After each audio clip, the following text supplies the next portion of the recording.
29 ساڵە کورد لە بێپلانیدا چاوەڕێی ڕووداوەکان دەکات و دواتر هەر بە بێپلان بۆ داهات و هەرچی بەدەستی هێناوە لە دەستی دەدات. ڕاپەڕینی ساڵی 1991 و پرۆسەی ڕوخانی ڕژێمی بەعس و هاتنی داعش و ڕێفراندۆم و 16 ئۆکتۆبەر سەرجەمیان بێپلان تێپەڕین و کورد نەیتوانی سوود لە گۆڕانکاریەکان ببینێت و پلانی هەبێت بۆ کۆی ئەو ڕوودا و پێشهاتانە لە ناوچەکە ڕوودەدەن. بەرپرسێکی کۆمەڵ لە کەرکووک پێی وایە کورد ناتوانێت بە پێی ڕوودا و پێشهاتەکان پلانی خۆی هەبێت و بتوانێت سوود لە گۆڕانکاریەکان وەربگرێت. ئەکرێ مەسەلەن ئەو بارودۆخەی بەسەر کووردا هاتووە هی ئەوە بێ کە بەشێکی هی ئەوە بێ کە مەسەن کورد بێ پشت و پەنایە، ئەمە تا ڕادەیەک دروستە با بڵێن. هەر جارە و پشت و پەنا بە کەسێک دەبەسرێ و بەلایەنێک و یاخود بە دەوڵەتێک کە ئەمەش هەر هەڵەیە، بەڵام ئەمانەی ئێمە هیچ پلانێکیان نییە. بە تایبەتی بۆ کەرکووک و ناوچە جێناکوکان هەمیشە ئێمە دوای حەدەس کەوتین. کورد نەیتوانیە خۆی ڕوودا و دروستکە، خۆی حەدەس دروستکە، خۆی ببێتە خاوەن قەزیە دوای قەزیەکانی تر کەوتووە.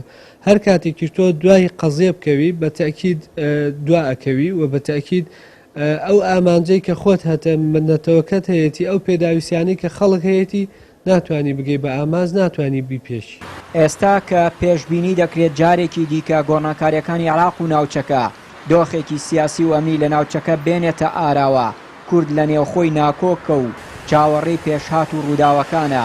چاودێرێکی سیاسیش بۆ کوردەوە بە باش دەزانێت بەرەیەکی یەکگرتووی نیشتیمانی هەبێت تا پێش بە گۆڕانکاریەکانی ناوچەکە بگرێت و لە قازانجی خۆی بەکاریان بێنێ.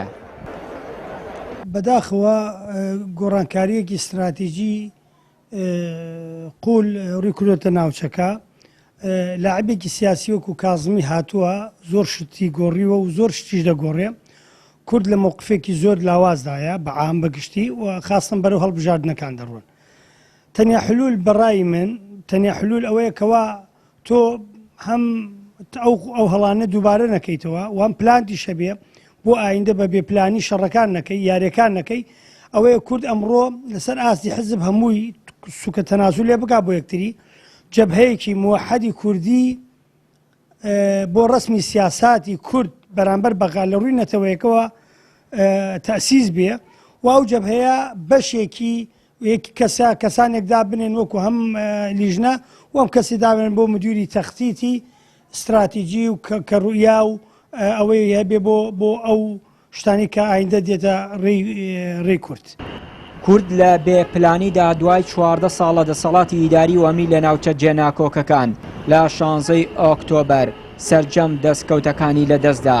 ئێستاش کە ناکۆکی و ناتەبایی نێوخۆ و خراپی گوزەرانی هاوڵاتیان و بێباکی حکوومەت لە ئاست داواکاریەکانی خەڵک ڕۆژ لە دوای ڕۆژ زیاتر دەبن، بەڵام حکوومەتی هەرێم دیسانەوە پلانی نییە بۆ باشکردنی گوزەرانی هاوڵاتیان و خۆ ئامادەکردن بۆ گۆڕانکاریەکانی داهات و لە عێراق و ناوچەکە. چیانوری کەناڵی ئاسمانی پەیام، کەرکووک.